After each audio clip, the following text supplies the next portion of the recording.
When we think of military heroes, we often think of men in uniforms, medals glinting under the sun.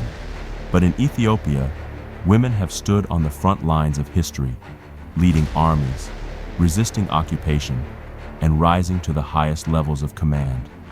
From the legendary Empress Taytu Betul, who led warriors at the Battle of Adwa, to Aisha Mohammed, Ethiopia's first female Minister of Defense, this is the story of Ethiopia's women warriors.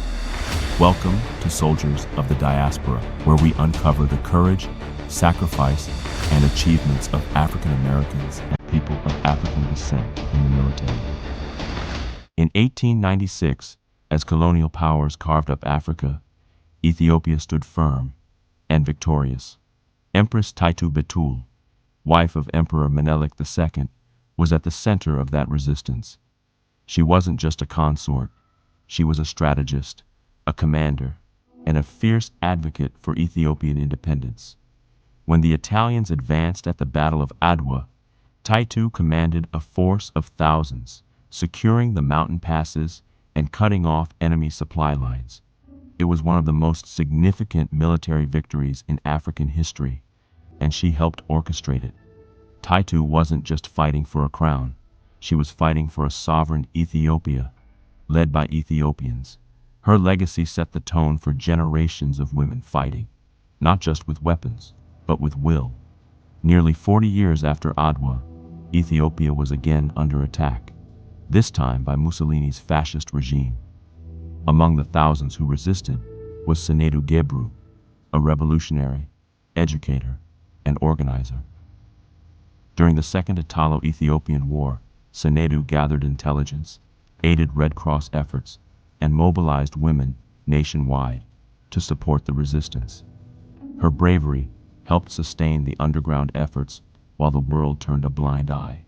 But her fight didn't end with the war. After liberation, Taytu became the first female member of Ethiopia's parliament, helping shape the country's future. Her legacy reminds us that war doesn't just demand warriors, it demands rebuilders.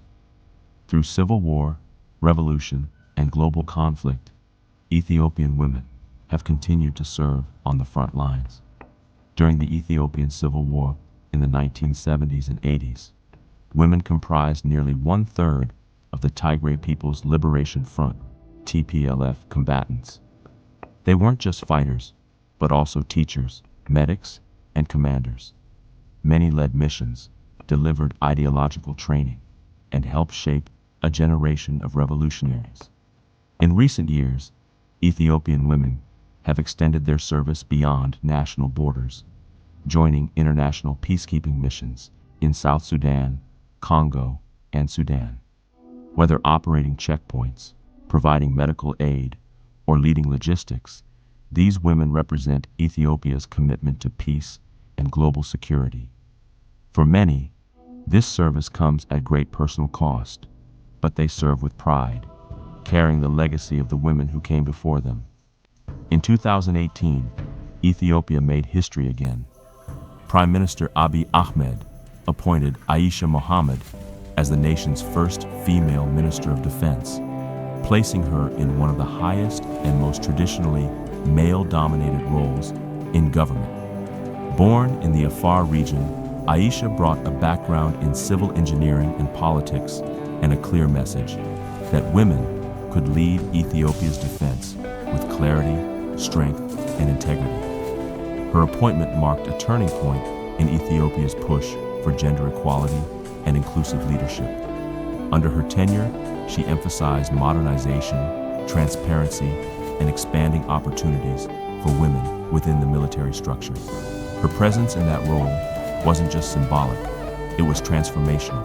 From Empress Taytu's battlefield brilliance to Taytu Betel's fearless resistance, from unnamed female fighters to peacekeepers and policymakers like Aisha Mohammed, Ethiopia's women warriors have shaped not just the country's military, but its national identity. Their stories remind us that strength takes many forms. Sometimes it's a rifle, sometimes a voice, and sometimes it's simply showing up where no one expects you to be. If these women of courage inspired you, Hit that like button, subscribe for more untold military stories, and share this video to keep their legacies alive. Drop a strong arm emoji in the comments to honor the Ethiopian women who fought and still fight for freedom. Thank you for watching, and I will continue to tell the stories of Black men and women who served in the military and the diaspora.